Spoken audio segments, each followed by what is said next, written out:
Wake up, Tenno. Keep seeing builds on websites, YouTube, and region chat. Actually, no, just get out of region chat. Place is more toxic than Saren's. Never mind. Anyway, you keep seeing mods like these with a huge bonus and a hefty negative. These are called corrupted mods. In today's video, we're going to talk about how to efficiently get these because, let's be real, there are a lot of them and they have an equal chance to drop, so chances of you getting the ones you want in the first couple of runs are just, it's not going to happen. So, as usual for these guides, we'll address the prep work first. In this case, there really isn't much. And what prep work you have available will depend on where you are in the game and what resources you have access to. The first thing is that you will need access to the dragon keys. These can be purchased from your clan dojo. If you're new here, haven't joined a clan, you might check out this video I'm linking here for reasons why you should, and some other things you should know early on to avoid unnecessary troubles. If you've already got a clan, you can replicate the blueprints for these keys from the Orokin lab in your dojo. At the time of this video, they're literally the only things you can get from there, so get them all now, and you can just ignore this room in your dojo.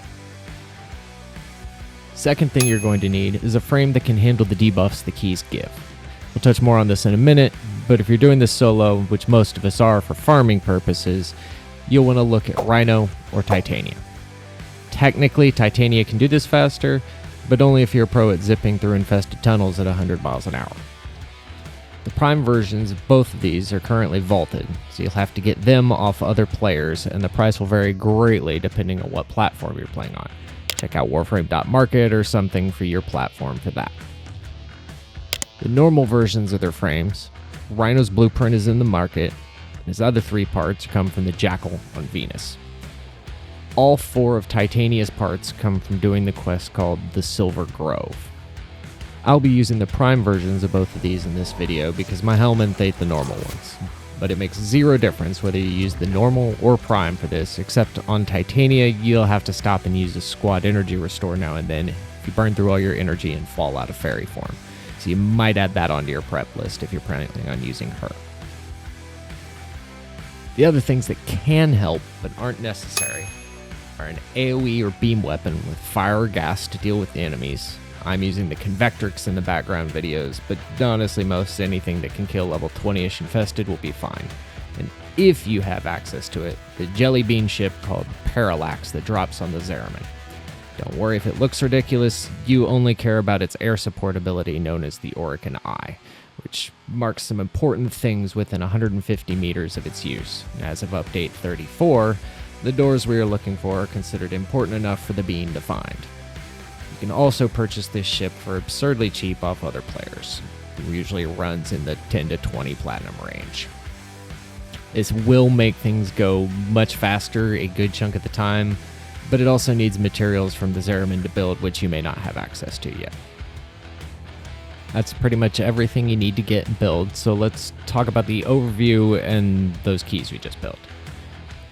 We're going to be doing some infested versions of void maps and looking for a specific door that spawns, and that door will need one of the 4 keys each time it spawns.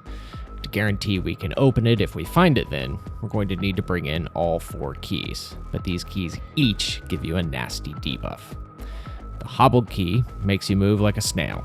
Extinguished essentially replaces your weapon with a BB gun, and bleeding and decaying reduce your health and shields by 75% each, respectively. This is where Rhino and Titania come into play. Rhino is incredibly tanky and can be attained before you even get to Deimos. His iron skin can keep him alive even while you AFK for a snack, even with the bleeding and decaying keys equipped, and completely negate the effects of the hobbled key.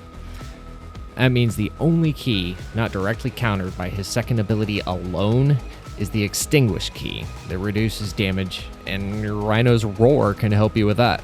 Here's the build I'm using for Rhino in the background videos. Keep in mind that if you don't have some of these mods, it's not the end of the world. The idea is that you look at the stats they give and see what you should try and boost using the mods you do have. Parasitic armor is on here and it's completely irrelevant to any of this. It's just what I put on my Rhino for something else ages ago and accidentally stuck in every config. Titania isn't near as tanky, but her increased speed and fairy form more than makes up for the hobble key, and she's got loads of evasiveness on her own by flying around as a fairy, and you can mod for even more if you have the mods available. Her exalted pistols fire at an insane rate, so the damage loss from Extinguish Key makes minimal difference, and if you have the Helminth, you can put Thermal Sunder from Gauss or Null Star from Nova on her to clear trash and or break boxes. Even better. It just might burn through your energy a little faster, so keep that in mind. Here's what I'm using in the background for her. Again, if you don't have something like Prime Flow, use regular flow. It's not about the specific mods, but what stats they boost and what you can let sync.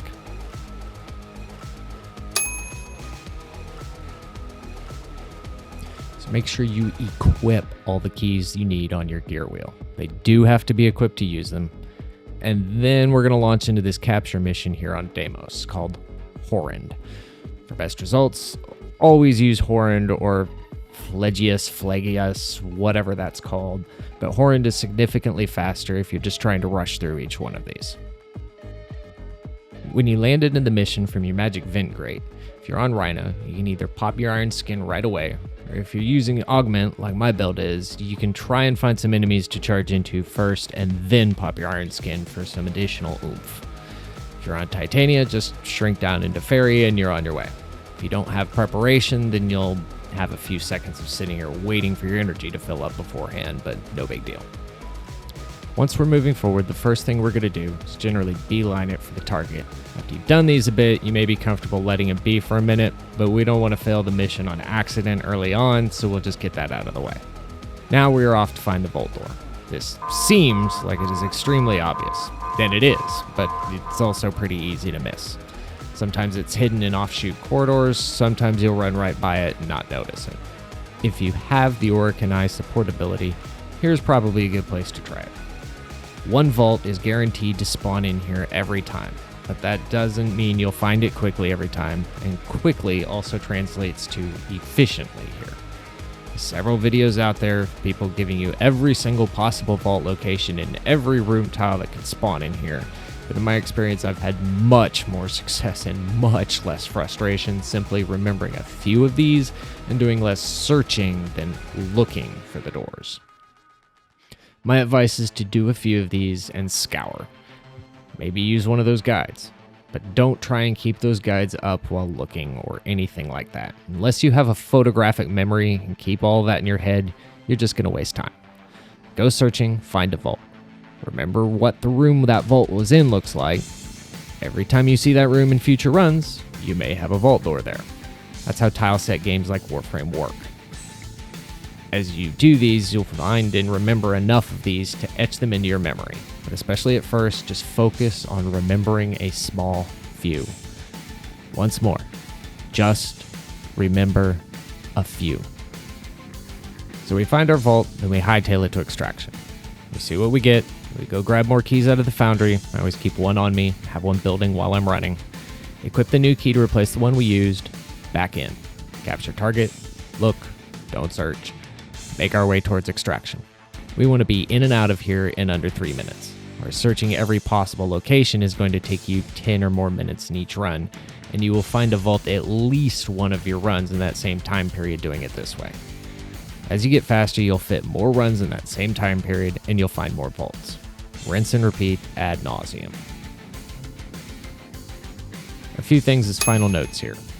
1. There is a puzzle room in every one of these. Puzzle can have some okay stuff, but not like the same puzzle does in the Void. The vault door, though, cannot spawn inside these puzzle rooms. So if you're just looking for that, you can ignore them. Second, if you absolutely can't be bothered to get any of these frames, really, Rhino, you can avoid the problems from the Hobbled Dragon key by sliding, jumping, and rolling, or by using your...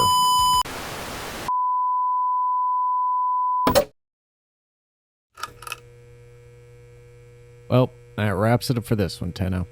I know the odds are crap, but may they ever be in your favor?